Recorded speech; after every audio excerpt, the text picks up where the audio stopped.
Hello everyone, Miss Carrie here. Today we're going to create a soft, wintry light up card. I'll share a few simple card making techniques with you and show you how to use interactive elements on your card making projects. To create the interactive element, I'll be using a single light from the Halo Light combo pack. The card design will be a simple winter scene created with the A2 full panel tree frame die and floral accents created with the garden flower die set from TRINITY stamps. As I create today's project, I'll bring in a few additional supplies. As always, I encourage you to use what you have in your collection, but if you would like a list of the supplies that I'm using, one has been provided for you in the description below, along with my affiliate link to the TRINITY Stamps shop. Let's get started with the project. I've gone ahead and cut out the pieces needed for this card. From white glitter paper, I cut an intricate tree frame. I have also cut a piece of white mixed media paper as the backing. Both are 4 1/4 by 5 1/2 inches. From white cardstock, I've cut some florals as well. I'm going to use Distress Oxide inks to add color to the background and the florals. Let's start with the background. Here in Colorado, the whole sky is a soft gray blue when it snows. With a blending brush, I'm going to create a snowy winter scene. I'm applying speckled egg ink in the center for a pale gray tone. To brighten this up a bit, I'm adding some bits of tumbled glass. I'm going to apply this randomly where the trees on the frame sit and around the edges. This will create the illusion of some light coming through that gray. This is a little darker than I like, so I'm going to bring back that speckled egg color and blend these together.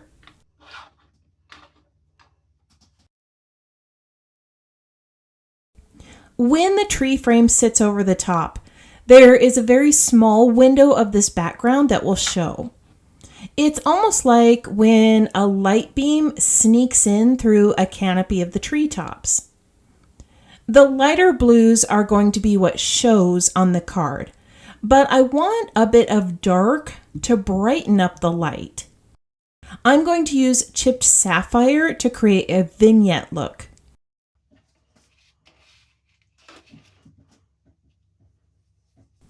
I'll blend this around the edges, lightening my hand as I go towards the center. Let's take a look and see if I have enough dark blue. Maybe a little bit more. I really want a dark shadow behind the trees. This darker blue is also going to reflect my light when I add it at the top. Let's take a look at this one more time with the frame. I like this much better. All right, let's smooth out some of those rough edges with a soft gray blue ink and blend all this together. This looks just like a snowy day. I want to create some snowflakes in the background. This could be done with some splashes of water, but I'm going to use a clear glitter brush instead. I'm going to add some liquid to the tip of my brush and lightly tap the clear glitter over the background to add some sparkle. If you wanted to, you could turn this into a shaker card and add some little clay snowflakes or sequins to the card. I'm going to set this aside to dry for a moment and bring in that flower. I'm going to start with the stem, which is going to be shaded with a soft gray. I like using a pouncing tool to apply ink to smaller pieces. You don't have to try to hold the die cut in place when you apply ink, and the spongy texture creates an even coverage. If you found this tip helpful, go ahead and give this video a thumbs up so that others can find it too. I used weathered wood for the stem. The berries or flowers will be soft pink. I'm going to start with spun sugar, then I'll bring in Kitsch Flamingo to add some depth.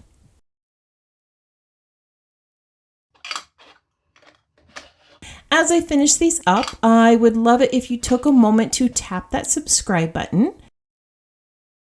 Your support helps make more videos like this and share card making how-tos with creators like you. All right, now that our flower is full of color, we're going to bring in a little bit more glitter. This is a clear glitter gel, and I'm squeezing a small amount in the center of each circle. For the longest time, I struggled to get my dollops of gel even, until I was taught this little trick. While the glitter gel is still wet, tap on the cardstock underneath. This levels out the gel and creates a nice round dot. All right, I'm going to set this flower aside to dry and start assembling the interactive portion of the card. When you add an interactive element, you often need to include instructions. Normally, I would stamp the word push or press on the card, but it's difficult to stamp on glitter paper. Instead, I've cut out a little tab and I'm stamping the word press on the front. I'll place this near the light button so that people know to press it. Our light is going to sit right here on the back card panel. The single lights come with a button battery. On the casing, there is a small plus sign symbol. The positive side of your battery will match up with this symbol. Slide the button into the encasement and lightly press it in place. When the button is pushed, your light will light up. The most difficult part was finding a spot on the card panel where the light and battery would be hidden. Up here is the largest part, but our battery is still going to stick out of the top. That's where the little tab will come into play. This is going to make the card larger than a standard A2, but I usually have to mail cards like this in a padded envelope anyway. So to me, it doesn't matter that it's a little larger. It's best to use dry adhesive with these interactive elements. You don't want to get any liquid onto the light or the housing. I like to use double-sided tape. Place some on the flat side, then attach it to the tab, making sure that the tab covers the battery. You also want to make sure that the front side of your tab is facing the correct direction. My light is going to face the back of the card. Now I'm going to place some double-sided tape to adhere the tab onto the card. I'm using the world's best foam tape, which is one of my favorites for shaker and frame cards. It's thick enough to leave room for the light elements, and it's repositionable. I can't tell you how many times my card frames have been misaligned. I've had to use a craft knife to pry everything apart in hopes that I didn't ruin the card. 9 times out of 10, that card ended up in the trash. With this foam tape, you can easily remove your card panel if you don't place it on straight. It's repositionable for about 30 minutes.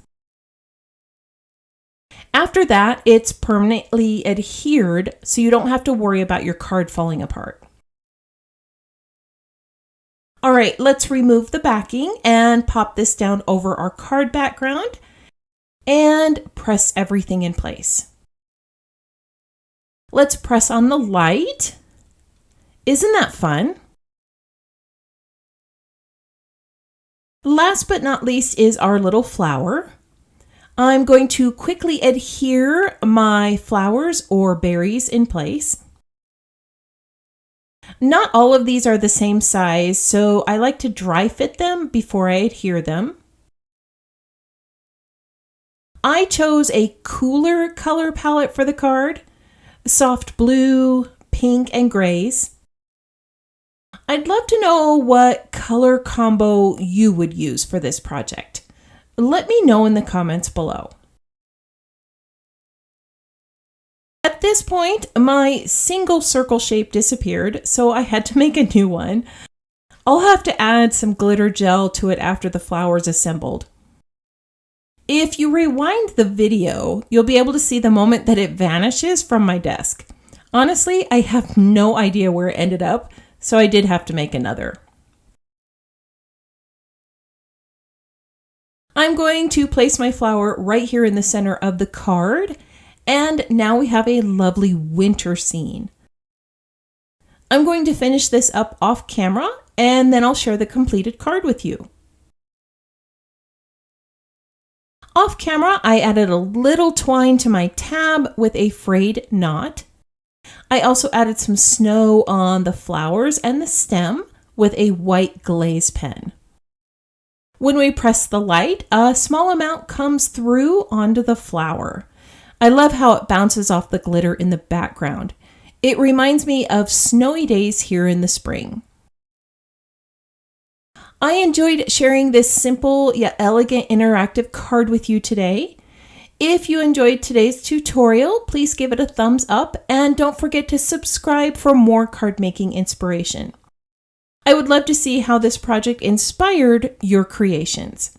Share your cards in the Trinity Stamps Facebook group or tag Miss Carrie's Creations on your favorite social media platform. I can't wait to see what you create.